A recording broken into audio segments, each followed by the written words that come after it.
We've been listening closely to the Division community, and because of this, we've decided to work on a free update that focuses on improving the quality of the in-game as well as some core gameplay mechanics so we can make your experience that much more enjoyable. After listening to your feedback, we've worked on hundreds of quality of life changes and fixes, as well as giving particular attention to the top 3 most wanted changes that will fundamentally alter the way you play the Division. Let's take a look at how we address that in Update 1.4. At its core, The Division is both a shooter and an RPG. It's a delicate balance between these two, and it's not always easy to find the exact right balance. I think we did a decent job of striking this balance in the 1 to 30 experience, but we noticed that the endgame's combination of these two elements just wasn't right.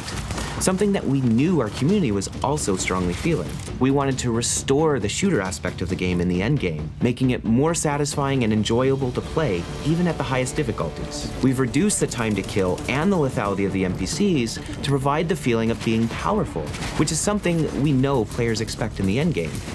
One of the things we really wanted to do was we wanted to find a way to kind of increase the difficulty or the challenge of our NPCs without just resorting on stat scaling. Got increased health, increased damage.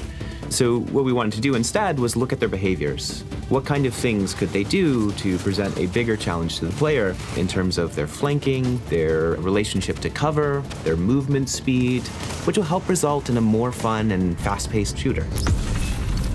There was a huge difference before and after the level 30. We've introduced 4 world tiers. You can now select your world tier and mission difficulty for a more customized endgame progression. A higher world tier will increase the level of enemies, but also the quality of the reward, which will help you access the next tier. While a higher mission difficulty will change the type of enemies you fight and grant you more rewards. This is a great feature for everyone. You can choose to play solo or in a group and progress through the endgame at your own pace. For me as a player in 1.3, I can't really play everything solo. I can't get the best gear, but that's something we changed for 1.4. In 1.4, max level players will feel powerful once again, and they will really feel the impact of their new gear and gear sets and weapons.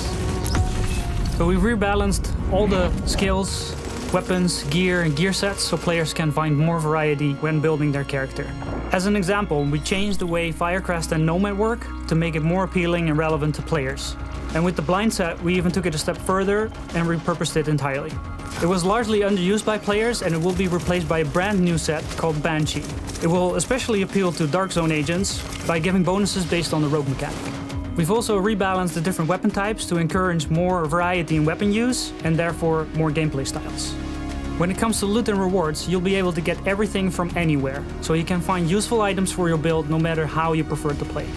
All these changes will also create a better balance between level 30 players, so everybody gets a fair chance in the Dark Zone. Before 1.4, if you were at max level, your XP would basically go to waste. And in 1.4, we're adding a feature that's called Field Proficiency, and basically all the XP that you earn will go into this level progression bar that you're used to, and as soon as you level up, you will get a Field Proficiency cache, which gives you cool stuff based on your gear score. We can't wait for all of you to experience these changes and to see what awesome builds you come up with. These are just a few of the many improvements that you can expect, and we will continue to improve on the core experience of the game with Survival and Last Stand.